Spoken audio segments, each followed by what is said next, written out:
உங்கள் favourite TV ஷோக்களை இனி miss பண்ண தேவையில்லை. ZEE5 இல் முற்றிலும் இலவசமாக காணுங்கள், இங்கேயும் எப்பொழுதும். அம்மா, நீங்க? எனக்கு இந்த ஊரு தாங்க. என் பேரு வானதி. கோயில்ல இந்த மாதிரி சின்ன சின்ன வேலைகள்லாம் கவனிச்சுக்கிறது தான் என் வேலை. ஓ, என் பேரு கார்த்திகேயன்.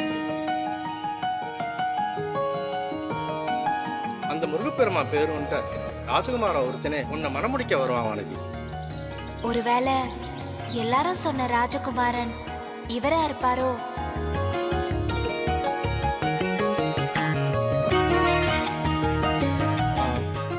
சரிங்க, நான் போய் என் வேலையை கவனிக்கிறேன். ஏங்க,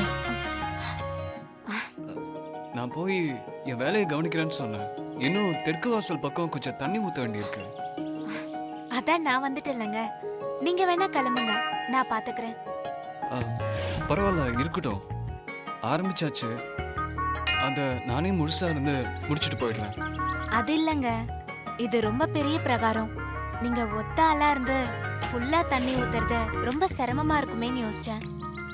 அப்போ நீங்களும் வாங்க, ஒருத்தருக்கு ஒருத்தர் உதவியா இருந்து சீக்கிரமாவே செஞ்சு முடிச்சிடலாம். நான் உங்களை கட்டாயப்படுத்தல. விருப்பம் இருந்தா வாங்க, இல்லைன்னா நானே பாத்துக்கிறேன். இல்ல நில்லுங்க, நானும் வரேன். சரி வாங்க. எப்படியோ பிளான் பண்ணபடி 2 பேரையும் மீட் பண்ண வச்சாச்சு. முருகா, இதுக்கப்புறம் நீ தான் எல்லாத்தையும் நல்லபடியா நடத்தி கொடுக்கணும்.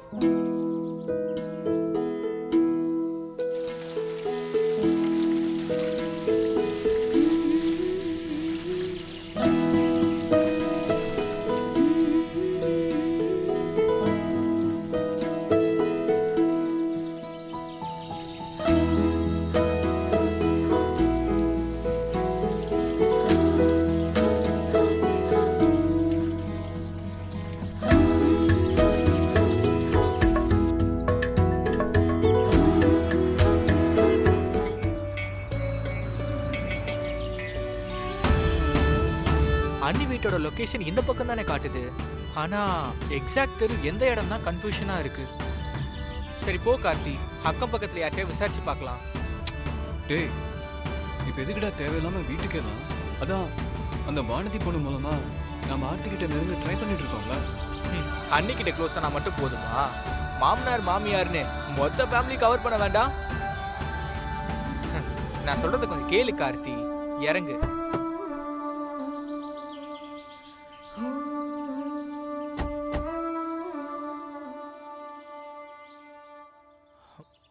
மா, ஒரு நிமிஷம். இங்க பொதிகை நகர் 2வது தெரு எங்க இருக்கு? இப்படியே போய் வலது பக்கம் திரும்பினீங்கன்னா அதான் 2வது தெரு. அங்க நீங்க யார பார்க்கணும்? சுந்தரமூர்த்தின்னு எங்களுக்கு தெரிஞ்சவர் ஒருத்தர் அங்க இருக்காரு. அவர் வீட்டுக்கு தான் போகணும். ஓ, சுந்தரமூர்த்தி அண்ணன் வீடா? அவருடைய சம்சாரம் அமுதா தெரு முனையில கச்சேரியே நடத்திக்கிட்டு இருக்கா. அங்க போய் பாருங்க. கச்சேரி நடத்துறாங்களா? அண்ணே, பி சுசீலா, எஸ் ஜானகி மாதிரி உங்க மாமியாரும் பெரிய பாடகையா இருப்பாங்க போல இருக்கே. இந்நேரம் எந்த ராகத்தை புடிச்சு எப்படி பிச்சு உதறிட்டு இருக்காங்க தெரியலையே. ஏயா, இதோ இருக்கிற கடத்தருவுக்கு போறதுக்கு 150 ரூபாய் கேக்குற? இங்கதான் இருக்குன்னா நடந்து போயிருக்க வேண்டியதானம்மா. அதுக்கு எதுக்குமா ஆட்டோ அனுப்பாட்றீங்க? எத்தனையோ நியாயமா வாடகை வாங்குற ஆட்டோக்காரங்க இருக்கும்போது உன் ஆட்டோல போகணும்னு என் தலையில எழுதிருக்கு.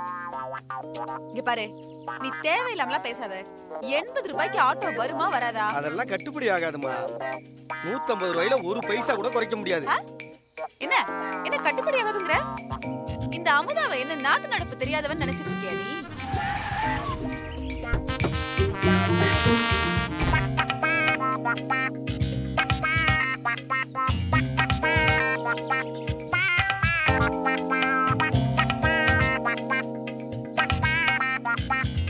என்னடா, நீ சொன்ன மாதிரி பிச்சு உதறிட்டு தான்டா இருக்காங்க. அண்ணன், அன்னிக்கிட்ட நீ யாரு என்னன்னு சொல்லாத மாதிரி இவங்க கிட்டயும் போய் ஜென்ரலா பேசுறது நல்லா இருக்குமோ நான் நினைக்கிறேன். கொஞ்சம் பார்த்து பேசுன. இவ்ளோ நேரம் பேசி பேசி எனர்ஜியை வேஸ்ட் பண்ண வச்சதுக்கு ஒழுங்கா நீ உன் ஆட்டோல ஃப்ரீயா என்ன கொண்டு போய் அங்க இறக்கி விடணும். பணம் வாங்காம இறக்கி விடணுமா? ஏமா நீ தெளிவாதான் பேசுறியாமா? என்ன சொன்ன? யோ, உன் மனசுல நீ என்ன நினைச்சிட்டு இருக்க? என்ன பார்த்தா பைத்தியக்காரி மாதிரி தெரியுதா உனக்கு? ரொம்ப ஓவரா தான் பேசுற நீ. யாருமா ஓவரா பேசுறா? நீதாம்மா ஓவரா பேசுற. என்ன என்னாச்சு? ஐயோ மாப்பிள்ள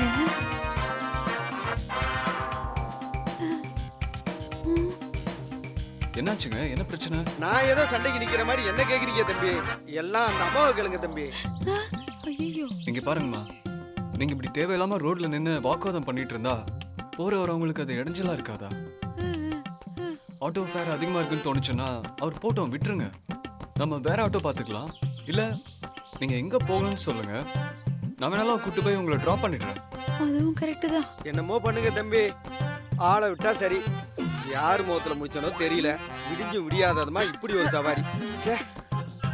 பேசுற நீ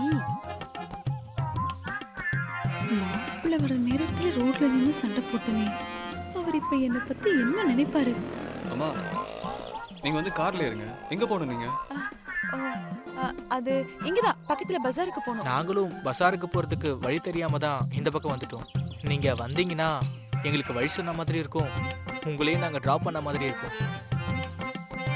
ஒருவேளை ஆர்த்தியை டெஸ்ட் பண்ண மாதிரி இப்ப நம்மள டெஸ்ட் பண்ண வந்திருக்காங்களோ? என்னம்மா யோசிக்கிறீங்க? இல்ல அது இது பாருங்க, நீங்க எதை பத்தியும் யோசிக்காம எங்களை உங்க புள்ளையா நினைச்சுக்கிட்டு எங்க கூட வாங்க. சேஃபா கொண்டு போய் உங்களை இறக்கி விடுறோம். சரி. வாங்க போலாம். வாங்கம்மா. ஐயோ என்னென்ன நடக்க போதோ.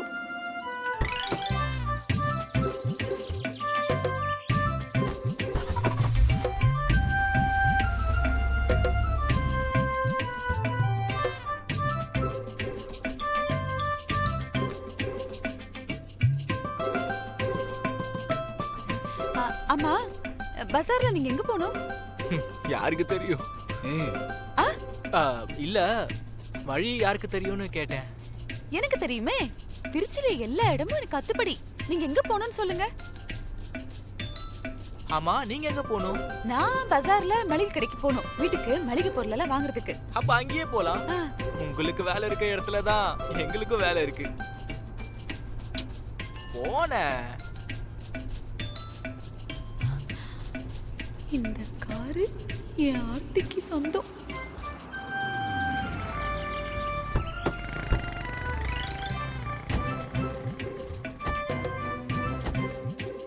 இவ்ளோ தூரம் மெனக்கெட்டு என்னை கொண்டு வந்து இறக்கி விட்டதுக்கு ரொம்ப நன்றி தம்பி. ஐயோ அதெல்லாம் ஒண்ணும் வேண்டாமா. நீங்க முதல்ல போய் உங்க பர்ச்சேஸை முடிங்க. ம். நாங்களும் வேலையை முடிச்சுட்டு திரும்ப இந்த வழியா தான் போய் ஆகணும். உங்களை ஏத்திக்கிட்ட இடத்துலயே பத்திரமா கொண்டு போய் விட்டுறோம். நீங்க போயிட்டு வாங்க. சரிங்க, வரேன். அண்ணே சொல்லுமா. இந்தாங்க, இந்த லிஸ்ட்ல இருக்கிற மளிகை பொருள் எல்லாம் பார்த்து கரெக்டா போட்டு சரி. வச்சிருங்க. நான் கொஞ்ச நேரத்துல வந்துடுறேன். சரிம்மா, போயிட்டு வா. இந்தாங்க. ஜீ5 ஆப்பை டவுன்லோட் செய்து அனைத்து எபிசோடுகளையும் இலவசமாக பாருங்க.